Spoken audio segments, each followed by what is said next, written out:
오늘도 하나님의 은혜 보좌 앞에 나오신 여러분을 주의 이름으로 환영하고 축복합니다. 우리 옆에 사람과 다시 한번 인사합시다. 사랑합니다. 네, 축복합니다. 네. 이스라엘에서는 아버지가 죽기 전에 마지막 유언을 할 때에 반드시 아들들에게 축복 기도를 해줍니다. 그리고 그 축복 기도를 받는 자들은 이 축복 기도의 내용을 단순히 아버지의 축복이 아니고 하나님으로부터 오는 예언적인 메시지로 받아들입니다. 그리고 그 축복은 반드시 성취될 것이라고 믿습니다. 야곱도 죽기 전에 자기 12아들을 축복합니다.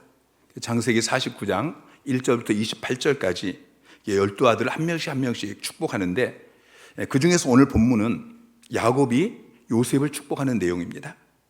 요셉은 야곱이 가장 사랑하는 아들이었습니다. 그래서 다른 아들들보다 갑절로 축복을 하고 있죠. 그런데 이 축복이 요셉에게만 그치는 것이 아니고 여러분이 믿음으로 요셉의 축복을 받아들이면 그 축복이 여러분에게도 임할 것입니다. 오늘 이 축복이 여러분과 여러분의 가정과 여러분의 자녀들에게 계속해서 임하게 되기를 주님의 이름으로 축원합니다. 자, 22절 말씀 보면은 요셉은 무성한 가지 곧 샘 곁에 무성한 가지라. 그 가지가 담을 넘었도다. 무성한 가지가 담을 넘는 것, 이것이 요셉이 받은 첫 번째 축복입니다. 아브라함은 믿음의 조상으로서 이스라엘의 뿌리가 되었습니다. 근데 거기서 이삭이라는 싹이 나왔고요, 야곱은 줄기가 되었습니다. 야곱 때 비로소 이제 12가지가 뻗어 나오죠. 그런데 그 12가지가 다 복을 받은 것이 아니고 오늘 본문은 요셉을 주목하고 있어요. 요셉은 유난히 무성한 가지라고 이야기하고 있어요. 이파리가 무성하다는 이야기가 아닙니다. 포도송이가 주렁주렁 달린 것처럼 열매가 무성하다는 것이죠. 그리고 그 무성한 가지가 담을 넘었습니다. 여러분, 가지 앞에 담이 놓여 있으면 여러분, 이 담은 가지가 앞으로 나가지 못하게 막는 장애물입니다. 요셉에게는 장애물이 많이 있었습니다. 어머니 라헬이 일찍 죽었습니다. 아버지의 편애를 시기하는 형들이 있었습니다. 배다른 형들이죠. 구덩이에 던져지기도 하고 노예로 팔려가기도 하고 감옥에 갇히기도 했습니다. 그런데 요셉은 그 담을 넘어갔습니다. 여러분, 포도나무는 덩쿨인데 한없이 뻗어나갑니다. 돌이 있으면 그 돌 사이에 뿌리를 맞고 그리고 또 앞으로 뻗어나갑니다. 아무리 큰 장애물이 있어도 포도나무는 그 장애물을 타고 올라갑니다. 요셉이라는 이름의 뜻이 올라가는 자라는 의미입니다. 담을 넘었다는 것은 영향력이 넓어졌다는 것입니다. 요셉은 자기 집에 담을 넘었습니다. 국경을 넘었습니다. 애굽의 총리가 되었습니다. 애굽뿐만 아니라 주변 국가들에게 선한 영향력을 끼치게 되었죠. 역대상 4장에 보면은 야베스라는 사람이 나옵니다. 야베스는 태어날 때부터 담이 있었어요. 장애물이 많았어요. 그런데 그는 하나님 앞에 기도합니다. 하나님, 내게 복을 주십시오. 내 지역을 넓혀주십시오. 내 영향이 넓혀지게 하여 주십시오. 그렇게 기도했더니 하나님께서 그 기도를 들어주셨습니다. 여러분도 기도하시기 바랍니다. 하나님, 담을 넘게 해주십시오. 하나님, 내 영향력이 더 넓어지게 하여 주십시오. 이스라엘에서 넓은 포도원을 가진 주인은 자기 포도송이가 담장을 넘어갔을 때에 그 포도송이를 담장 안으로 걷어들이지 않습니다. 그냥 내버려둬서 지나가던 나그네가 그것을 따먹고 원기를 회복하도록 합니다. 또 과부와 고아 같은 이 가난한 사람들이 그 포도를 따서 양식으로 삼도록 놔두는 것입니다. 이것이 요셉의 삶이었습니다. 요셉은 어려서 집이라는 담을 넘었습니다. 그리고 그가 가는 곳마다 요셉 때문에 복을 받게 되어지죠. 요셉이 담장을 넘어서 보디발의 집에 들어가니까 보디발의 집이 복을 받습니다. 그가 감옥에 가니까 감옥에 있는 죄수들뿐만 아니라 간수들까지 복을 받습니다. 그가 애굽의 궁전에 들어가니까 애굽뿐만 아니라 주변의 국가들까지 복을 받게 되어집니다. 김용석 시인의 가을이 오면이라는 시가 있습니다. 나는 꽃이에요. 잎은 나비에게 주고 꿀은 솔방벌에게 주고 향기는 바람에게 보냈어요. 그래도 난 잃은 게 하나도 없어요. 더 많은 열매로 태어날 거예요. 가을이 오면. 여러분, 얼마나 멋진 고백입니까? 자, 무성한 가지가 담장을 넘어가서 섬기고 나눠주고, 그런데 잃은 것이 없습니다. 더 많은 열매를 맺게 될 것입니다. 누가복음 6장 38절은 이렇게 이야기해요. 주라, 그리하면 너희에게 줄 것이니. 여러분, 우리의 삶은 나누어 주는 삶입니다. 근데 우리가 주면은 하나님께서 우리에게 다시 돌려주십니다.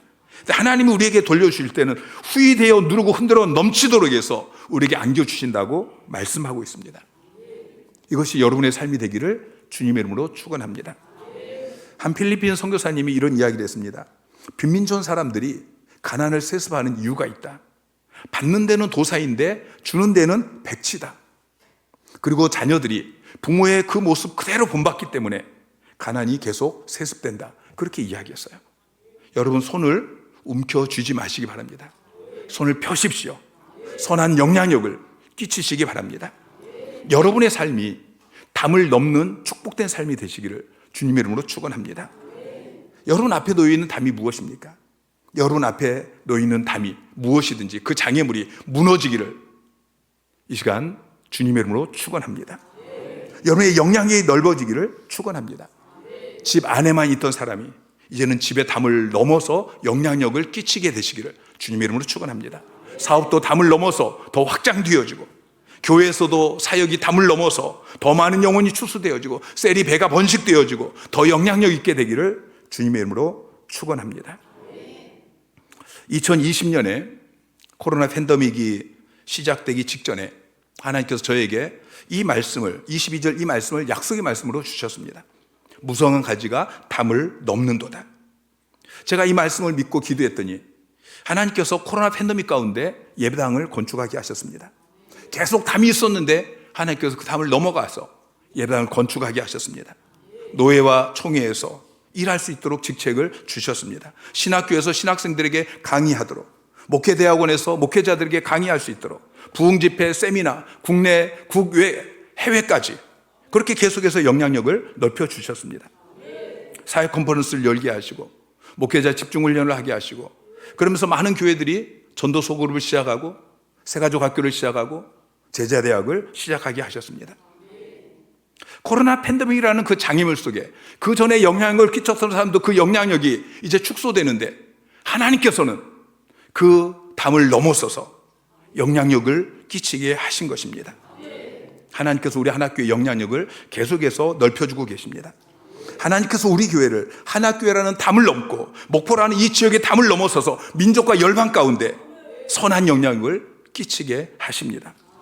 여러분 모두가 함께 담을 넘어서서 영향력을 끼치는 축복의 사람이 되시기를 주님의 이름으로 축원합니다. 자, 무성한 가지가 담을 넘으려면 어떻게 해야 될까요? 여러분, 나무의 운명은 어디에 심기느냐, 여기에 달려 있습니다. 나무 자체도 중요하지만 어디에 심기느냐, 이게 더 중요한 거예요. 나무가 아무리 좋을지라도 물이 없는 땅에 심겨지면 무성한 열매를 맺을 수 없는 것이죠. 그런데 좋지 못한 나무일지라도 샘 곁에 심겨지면 샘으로부터 풍성한 물을 공급받게 되고 무성하게 되어지는 것입니다. 여러분, 샘이 무엇입니까? 성경에서 샘, 시냇가, 물, 이것은 하나님을 상징합니다. 시편 1편에 복 있는 사람은 어떤 사람이냐? 그는 시냇가에 심은 나무가 철을 따라 열매를 맺으며 그 잎사귀가 마르지 아니함 같으니 그가 하는 모든 일이 다 형통하리로다. 시냇가에 심은 나무. 뿌리를 어디에 두느냐, 누구와 함께 있느냐, 이게 중요한 거예요. 여러분, 담을 넘는 무성한 가지가 되기 위해서는 생수의 근원이신 하나님께 뿌리를 박아야 합니다. 이사야 1장 30절에 보면은 너희는 잎사귀가 마른 상수리 나무 같을 것이요 물 없는 동산 같으니. 자, 물이 없으니까 잎사귀가 마르고 열매를 맺을 수가 없는 것이죠. 여러분의 삶이 물 없는 동산이 아니고 물된 동산 같은 삶이 되시기를 주님의 이름으로 축원합니다. 이사야 58장 11절 말씀 시작. 여호와가 너를 항상 인도하여 메마른 곳에서도 내 영혼을 만족하게 하며 내 뼈를 견고하게 하리니 너는 물된 동산 같겠고 물이 끊어지지 아니하는 샘 같을 것이라.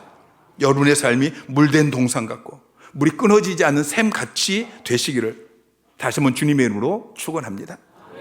여러분의 남은 삶을 하나님께 뿌리를 박으시기 바랍니다. 하나님을 떠나지 마세요.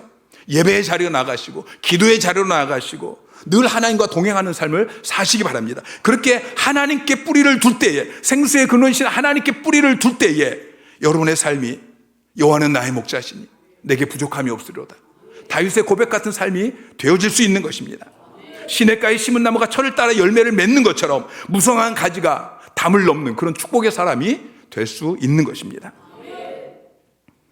두 번째는 대적으로부터 지키고 도우시는 축복입니다. 23절, 24절 말씀 시작. 활 쏘는 자가 그를 학대하며 적개심을 가지고 그를 쏘았으나 요셉의 활은 도리어 굳세며 그의 팔은 힘이 있으니 이는 야곱의 전능자 이스라엘의 반석인 목자의 손을 힘입음이라. 자, 하나님께서 요셉을 주목하고 요셉에게 축복하려고 하니까 그 축복을 받지 못하게 하려고 사방에서 요셉에게 활을 쏩니다. 여기서 활 쏘는 자는 궁수예요. 전쟁터에서 활을 쏘는 활의 명수들이죠.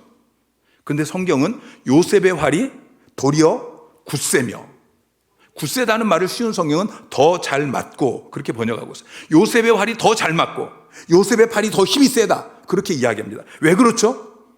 야곱의 전능자 하나님의 손을 힘입었기 때문인 것입니다. 활 쏘는 자가 요셉을 쏩니다. 요셉의 형들이 요셉을 구덩이에 던집니다. 요셉을 노예로 이스마엘 상인에게 팔아버립니다. 자, 보디발의 집에서 조금 안정된가 싶었더니 이번에는 보디발의 아내가 활을 쏩니다. 한 번, 두 번 쏘는 것이 아니라 계속해서 쏩니다. 성적으로 유혹하고 넘어가지 않으니까 모함해서 감옥에 던져 넣습니다. 계속해서 쏩니다. 그럼에도 불구하고 하나님께서 야곱의 전능자 하나님의 손이 요셉을 지키시고 도우셨습니다. 그 모든 대적으로부터. 결국 요셉은 애굽의 총리가 되어집니다. 여러분, 하나님은 복의 근원이십니다. 그리고 하나님 여러분에게 복 주시기를 기뻐하십니다. 그런데 그 복을 받아 누리지 못하도록 여러분을 공격하는 사단의 세력이 있다는 것을 기억하세요. 너희 대적 마귀가 우는 사자처럼 삼킬 자를 찾는다고 말씀하고 있어요. 그러나 두려워하지 마십시오. 여러분이 양과 같이 연약한 존재일지라도 여러분을 지키시고 여러분을 보호하시는 목자가 계십니다. 구약성경 곳곳에서 하나님께서 자기 자신 이스라엘 백성들의 목자라고 말씀하고 있습니다. 에스겔 34장 15절 말씀 시작. 내가 친히 내 양의 목자가 되어 그것들을 누워있게 할지라 주 여호와의 말씀이니라. 내가 내 양의 목자가 될 것이다. 요셉이 목자의 손에 힘을 입은 것처럼 여러분도 목자의 손에 힘을 입으시기 바랍니다. 다윗은 여호와는 나의 목자시니 그렇게 고백합니다. 여호와는 나의 목자시니. 그 목자가 자기 자신을 푸른 풀밭 쉴 만한 물가로 그렇게 인도한다고 고백하고 있습니다. 시편 23편 4절에 보면 내가 사망의 음침한 골짜기로 다닐지라도 해를 두려워하지 않을 것은 주께서 나와 함께 하십니다. 주의 지팡이와 막대기가 나를 안위하시나이다. 자, 사망의 음침한 골짜기를 지나갑니다.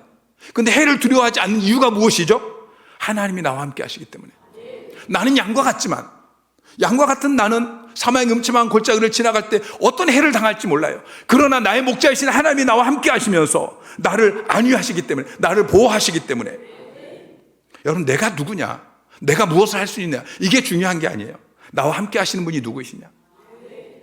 어떤 능력 있는 분이 나와 함께 하시느냐? 이게 중요한 것입니다. 목자들은 지팡이와 막대기를 들고 있습니다. 지팡이는 끝이 구부러져서 양이 골짜기에 빠지고 구덩이에 빠지고 그러면 건져낼 때 쓰는 것이 이게 지팡이에요.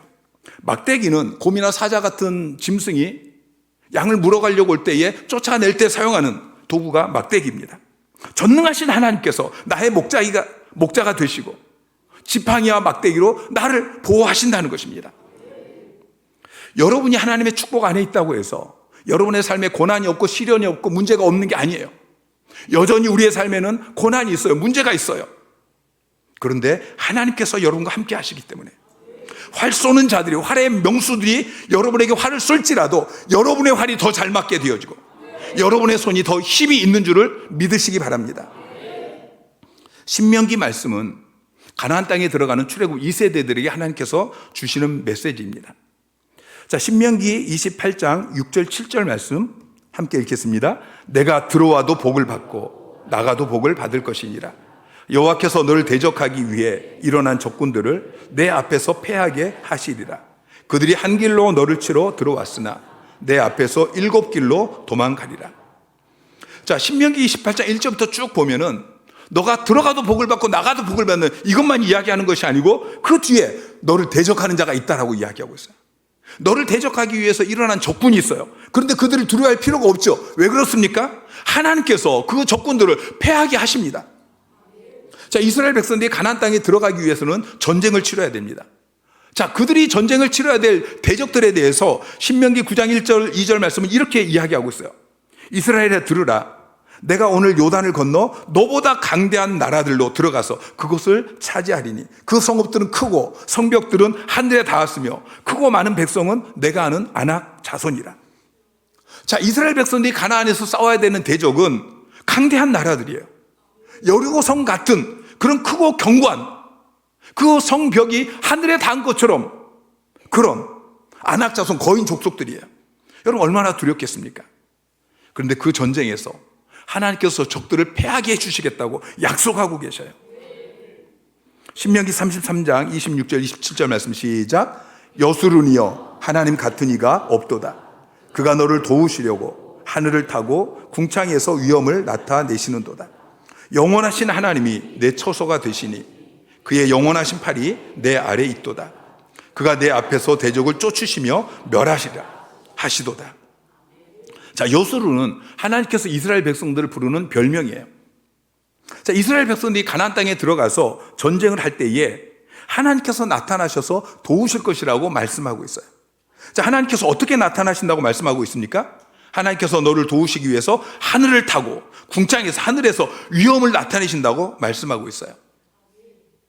여러분 슈퍼맨 같은 그런 영화를 보면은 외계인들이나 또 어떤 강력한 적이 나타나서 큰 건물을 부숴버리고 막 사람들이 위기에 처해요. 그때 하늘에서 슈퍼맨이 갑자기 쫙 나타나잖아요. 그리고 도와줘요. 그들을 구해줘요. 그리고 끝입니다. 이스라엘 백성들이 출애굽해서 광야를 나왔는데 그들 앞에 홍해가 가로막혀 있습니다. 뒤엔 애굽의 군대가 추격해 옵니다. 금방이라도 다 죽을 수밖에 없는 그런 상황이죠. 그런데 하나님께서 슈퍼맨처럼 나타나셨어요. 그리고 홍해를 둘로 갈라버리십니다. 하나님께서 그 두 팔로 이 바다 벽을 지탱하는 동안 이스라엘 백성들이 홍해를 육지같이 지나갑니다. 애굽의 군대가 들어오니까 하나님께서 홍해를 다시 합쳐서 애굽 군대를 진멸해 버리십니다. 여러분 믿으십니까? 여러분 이 말씀을 믿는다면 여러분에게 질문을 드릴게요. 이스라엘 백성들이 가나안 땅에 들어가서 전쟁을 치릅니다. 자, 이스라엘 백성들이 전쟁을 치를 그 가나안 족속들은 성벽이 크고 성읍이 크고 성벽은 하늘에 닿은 것 같고 그리고 그들과 싸울 가나안 사람들은 아낙 자손 거인 족속들입니다.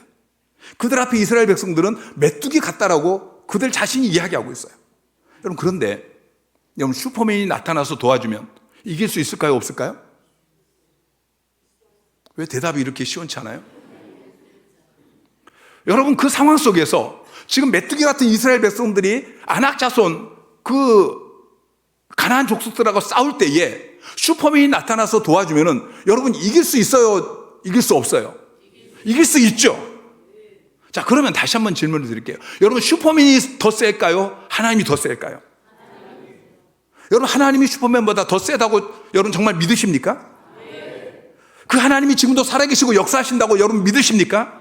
여러분 정말 믿는다면 두려워하지 마세요. 어떤 대적이 여러분을 공격할지라도 어떤 문제, 어떤 상황, 어떤 환경이 여러분 앞에 놓일지라도 두려워하지 마시기 바랍니다. 하나님께서 나를 지키시고 나를 보호하시고 그리고 나에게 약속하신 복을 부어주실 것입니다. 이 복을 날마다 누리시기를 주님의 이름으로 축원합니다. 자, 25절 중간쯤부터 보면은 그가 내게 복을 주실 것이라. 위로 하늘의 복과 아래로 깊은 샘의 복과 젖먹이는 복과 태의 복이 이르로다. 하나님께서 복을 주시는데 번성의 복을 주시겠다고 약속하고 있습니다. 자, 위로 하늘의 복 그리고 아래로 깊은 샘의 복 이렇게 둘로 나누어서 이야기하고 있는데요. 자, 야곱도 자기 아버지 이삭이 자기를 축복할 때에 창세기 27장 28절에 오면은 하나님은 하늘의 이슬과 땅의 기름짐이며, 자, 하늘과 땅의 복을 나눠서 이야기하고 있는 걸 볼 수 있어요. 야곱도 자기가 사랑하는 아들 요셉을 축복하면서 위로 하늘의 복 그리고 아래로 깊은 샘의 복. 자, 위로 하늘의 복은 하늘에서 내리는 비와 이슬의 축복이에요. 아래로 깊은 샘의 복, 이것은 샘에서 끊임없이 솟아나는 이 물에 대한 축복인 것이죠. 여러분, 농경사회에서 가장 중요한 것은 물입니다. 자, 이삭이 받은 복 중에 하나가 무엇이냐면은 샘을 파면은 샘이 나옵니다. 우물을 팔 때마다 거기서 우물이 나오는 거예요. 여러분, 이건 기적이에요. 팔레스타인 같은 광야에서 우물을 파면은 정말 여러 곳을 파야 거기서 하나 나올까 말까. 그런데 이삭이 우물을 파면은 파는 곳마다 물이 나오는 거예요. 여러분, 이 복은 하나님이 주신 복이에요. 하나님이 함께 하시면 여러분에게 이런 복이 임하게 될 것입니다. 여러분의 손에 되는 모든 일에 하나님께서 복을 주시는 것입니다. 위로 하늘의 복, 그리고 아래로 깊은 샘의 복, 이것이 경제적인 면에서의 번성이라고 본다면, 그 다음에 나오는 젖먹이는 복, 그리고 태의 복, 이것은 자손의 번성에 대한 축복입니다. 그 당시 농경사회에서 자손이 번성하는 것은 매우 중요한 복인 것이죠. 그리고 그것이 사람에게만 국한된 것이 아니고 가축들에게까지 적용이 되어집니다. 신명기 28장 4절 5절 말씀 시작. 내 몸의 자녀와 내 토지의 소산과 내 짐승의 새끼와 소와 양의 새끼가 복을 받을 것이며. 자, 내 몸의 자녀뿐만 아니라 내 짐승의 새끼, 소와 양의 새끼까지 복을 받게 될 것이다 라고 이야기하고 있죠.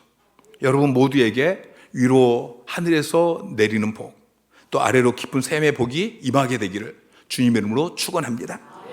여러분의 가정 가운데, 여러분의 일터 가운데 가난의 영은 떠나가게 되어지고 부채의 영은 떠나가게 되어지고 하나님께서 여러분에게 부어주시는 재정적인 번성의 복이 임하기를 주님의 이름으로 축원합니다. 또 젖먹이는 복과 태의 복을 누리시기를 주님의 이름으로 축원합니다. 자녀들이 잘 되어지는 그런 축복을 누리시기를 축원합니다.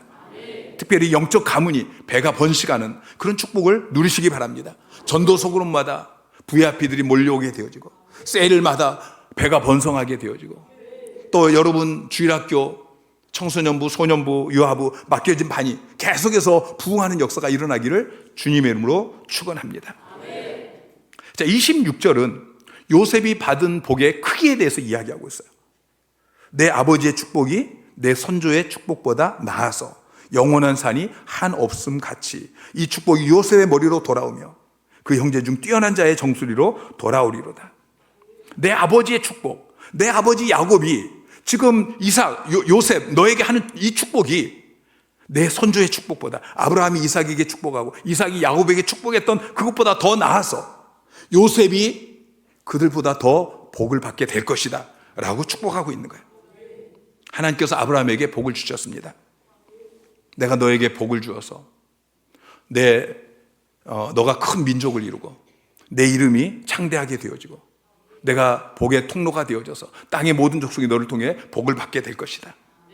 그런데 그 축복이 아브라함에게만 멈춘 게 아니에요. 아브라함에게 주신 복이 이삭에게, 그리고 야곱에게, 그리고 요셉에게 계속해서 족장들에게 이어져요. 그런데 똑같은 축복이 아니에요. 더 나아지는 축복이라고 오늘 말씀하고 있어요. 제 할아버지가 처음 예수를 믿고 복을 받았어요. 그런데 그 복이 제 할아버지에게서 끝난 것이 아니고 제 아버지에게 이어졌어요. 그리고 저에게 이어지고 제 자녀들에게 계속 이어졌어요. 제 아내 할머니가 처음 예수를 믿고 복을 받았어요. 근데 그 복이 아버지에게, 그리고 제 아내에게, 그리고 제 자녀들에게 계속해서 이어지고 있어요. 그런데 처음 복을 받았던 할아버지보다 제 아버지가 더 많이 복을 받으셨어요. 제 아버지보다 제가 더 많이 복을 받았어요. 제 자녀들이 더 많이 복을 받을 것이라고 저는 믿습니다. 여러분도 세대를 계속 이어가고 더 나아지는 그런 복을 누리시기를 주님의 이름으로 축원합니다. 영원한 산이 한없음 같은 그런 축복, 산이 영원하고 제한 없고 그리고 변함없는 이런 축복이 요셉에게 넘치게 될 것이다 라고 축복하고 있죠. 하나님이 여러분에게 주기를 원하시는 이 복은 영원한 복이에요. 제한 없는 복이에요. 변함없는 그런 축복이에요. 하나님께서 야곱을 통해서 요셉에게 축복하신 이 축복의 내용은 지금도 담임 목사를 통해서 여러분에게 부어주기를 원하시는 축복이라는 것을 믿으시기 바랍니다. 여러분, 성경의 모든 약속은 여러분에게 주신 약속이에요. 하나님께서 요셉보다 더 나은 축복을 여러분에게, 여러분의 가정 가운데, 여러분의 자녀들에게 계속해서 변함없이 부어주기를 원하십니다. 내가 반드시 너에게 복 주고 복 주며 너를 번성하게 하고 번성하게 하리라. 여러분 믿으십니까? 여러분 이 말씀을 믿는다면 믿는 사람처럼 사시기 바랍니다. 제가 10년 전에는 교회를 바라볼 때 행복하지 않았습니다. 교회 사역도 힘들고 성도들도 힘들게 하고 다 힘들었어요. 가정을 바라보아도 행복하지 않았어요. 자녀들도 힘들고 아내하고의 관계도 힘들고. 그런데 지금은 행복합니다. 교회를 바라봐도 행복하고 가정을 바라봐도 행복하고. 제 아내가 오래전부터 입버릇처럼 하는 이야기가 너무 행복하다, 내 목회가 너무 행복하다, 이렇게 행복해도 되는지 모르겠다, 그렇게 이야기해요. 저는 참 바보예요. 하나님께서 저에게 복을 주시겠다고 약속하신 이 말씀을 믿고 10년 전, 20년 전부터 그때 상황이 좋지 않을지라도 그때부터 행복을 누릴 건데 이제서야 행복을 누리고 있습니다. 사랑하는 성도 여러분, 지금 여러분 앞에 담이 놓여 있을지라도, 여러분 앞에 대적이 있을지라도, 화를 쏠지라도 낙심하지 마시기 바랍니다. 하나님께서 여러분에게 반드시 복을 주실 것입니다. 요셉의 축복, 이것이 하나님이 나에게 부어주기를 원하시는 축복임을 믿으시기 바랍니다. 이 복을 받아들이십시오. 붙잡으십시오.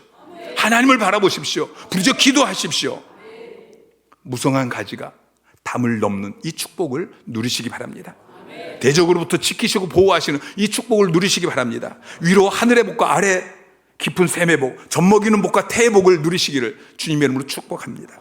자손 대대로 더 나아지는 축복을 누리게 되시기를 주님의 이름으로 축원합니다.